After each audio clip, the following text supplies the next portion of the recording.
Nako, at gulping ginulpi itong si Robin Padilla. Tila may kasamaan ng loob sa mga tagalabas. Hindi senador ang gumawa sa kanya ng bilang paghihigante o paggulpe, kundi ibang tao na talagang piko na sa mga pinanggagawa niya. Dahil maraming mga taong talagang ayaw siyang maluklok sa pwestong meron siya ngayon. Ang mga tanong ng mga netizen, bakit pa siya naluklok? Bakit pa siya naging senador? At bakit siya pang naging number 1? Siguro nga ay dahil lamang sa pangalan niya o sa apelido niya na naging sikat siyang celebrity, kung kaya't siya ay naging nanalo at naging first pa. Kahit naman si Robin Padilla hindi makapaniwala na mailuluklok niya ang kanyang sarili sa mismong posisyon bilang senador at kauna-unahan pa.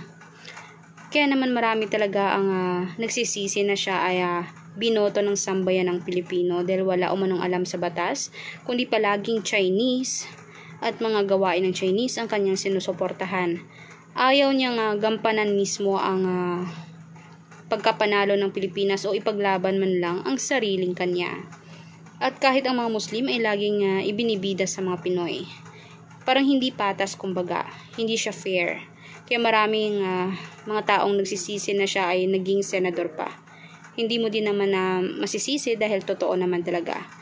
Anong masasabi niyo dito, mga kanetizen? I-komento niyo sa baba kung kayo nga ba ay napipikon din sa kanya. Huwag niyo nang kalimutan mag-subscribe, i-like at i-share ang ating videos in public. Maraming salamat, mga kanetizen.